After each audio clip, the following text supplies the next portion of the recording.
So, what would it really take? I mean, what kind of proof would it take to end the whole debate about extraterrestrial intelligence, just once and for all? We're not talking about another blurry video or some weird signal from deep space. Nope. Today we're diving into this incredible thought experiment, all built around the ideas of a philosopher named Zoran. We're going to explore his question. What specific, undeniable evidence would finally satisfy the dragon of skepticism? Right off the bat, Zoran hits us with this powerful idea. He's basically saying the universe isn't trying to be mysterious. The secrets, they're right there, out in the open. The real problem, he suggests, isn't that there's no evidence, it's us. It's our own internal arguments, our refusal to just accept what our own senses are telling us. And this is the wall we keep hitting, right? Zoran has this great name for it, the chorus of skepticism. You see it all the time. For every weird thing we find, there's a new, convenient theory to explain it away. Oh, it's just phantom ice or some kind of atmospheric distortion. It feels like a game where the goalposts are constantly moving, demanding a kind of proof that is, by its very design, impossible to find. This slide just nails the problem perfectly. See, the skeptics are focused on all this ambiguous data that you can argue about forever. But Zoran's framework, it demands something completely different. He's not interested in just an object. He wants to see a mechanism, not just some weird anomaly, but a functional signature. In one single powerful word, intent.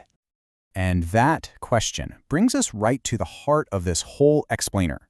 If the blurry photos and weird spectral lines just aren't cutting it, then what is enough? What's the specific, concrete, absolutely undeniable evidence that would finally silence that chorus of skepticism and just change everything?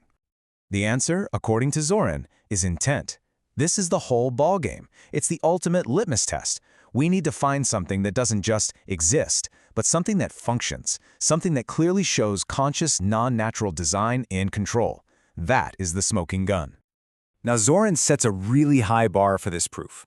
He breaks it down into 3 distinct, verifiable signatures. And he argues that if we find even one of these, the debate is over. Game, set, match. So let's take a look at each one. Okay, first up, a flat-out violation of physics as we know it. We're not talking about a little nudge from some outgassing. We're talking about a hard right-angle turn, in space, an abrupt dead stop, or sudden acceleration that completely defies Newtonian and Keplerian laws. You know, Zoran says the cosmos doesn't really do right angles on its own. A machine, on the other hand, well, that's a different story. The second signature is something tangible, something you could actually hold in your hand. Imagine we recover a fragment, and it's not just some weird alloy, but an actual piece of technology, a tiny, perfectly manufactured gear, a wire coiled with mathematical precision, an etched circuit board. That would be it, the undeniable fingerprint of an intelligent maker.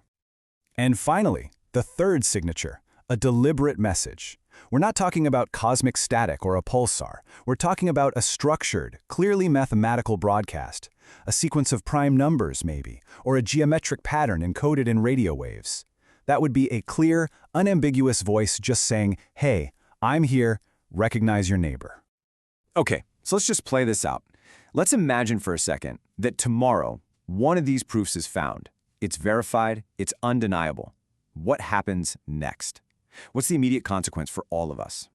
Zoran's term for it is both chilling and honestly kind of profound. A reckoning of worlds. See, this isn't just another scientific discovery that gets filed away in a journal. This would be the single most significant philosophical, scientific, and even theological pivot in all of human history. The very first shockwave is existential. Zoran calls it the death of solitude. That story we've told ourselves for thousands of years, that we're special, that we're alone, it would be instantly and irrevocably shattered. We'd have to accept that we are not the only story in the cosmos, and probably not the most advanced one either. And Zoran predicts that this existential shock would immediately trigger 3 massive societal tremors, shaking the absolute foundations of our civilization. So, the first tremor is economic. Think about it. Our entire global market, everything, is built on the idea of scarcity, that there's not enough to go around. The confirmation of technology that can cross stars, well, that introduces the very real possibility of new physics, new energy sources, maybe even access to near-infinite resources. The possibility alone would cause our scarcity-based economy to collapse, at least for a while. The second tremor. This one's theological. Almost every major religion is founded on a creation myth that centers on humanity and on Earth. The confirmation of advanced, non-human intelligence would force a global crisis of faith. It would demand a desperate reinterpretation of Scripture to somehow include a galactic congregation. And the third tremor is a massive realignment of our purpose. Suddenly, all of our terrestrial squabbles over borders and politics would just seem so absurdly petty. Our new unifying mission would become preparation, exploration, and just trying to understand our place in this newly crowded cosmos. So that's the big societal scale. But Zoran's framework also drills down to the individual. How does one person's mind even begin to process a truth so vast that it shatters their entire reality without completely breaking down? The key, he argues, is a concept he calls cosmic humility. It's the act of shedding our intellectual arrogance, our deep-seated need to be the center of everything, and simply accepting our small, but still beautiful, place in a much, much larger, intelligent universe.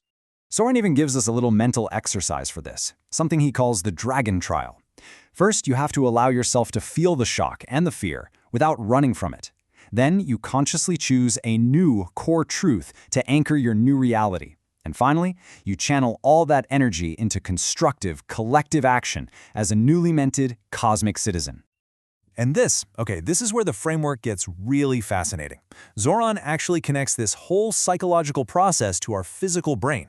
He maps these ancient philosophical ideas directly onto modern neuroscience.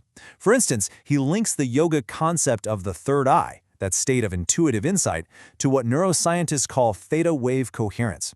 It's a brain state we see in deep meditation, where we stop arguing and just start absorbing. So the point is this: to truly integrate a fact that shatters your reality, your brain has to shift gears. It has to move from that high-frequency, argumentative state of everyday life into that calm, receptive theta state. That's what allows the mind to peacefully rewrite its own understanding of the world without totally freaking out. And get this, it's not just a change of mind, it would be a physical change in your brain. The shock of a discovery like this would trigger an extreme surge of neuroplasticity, literally forging new neural pathways to build a bigger, more accurate model of reality. Our brains are physically built to adapt, even to something this huge. Zoran concludes not with an answer, but with a new beginning. This profound discovery, this reckoning, wouldn't be the end of the story. It would simply be the start of a much longer, maybe even an eternal, journey. The search for knowledge, it never really ends, does it? And so we end with the question that Zoran poses directly to you. If that undeniable proof were presented tomorrow morning, after the initial shock faded away, what new, foundational truth would you choose as the anchor to rebuild your world?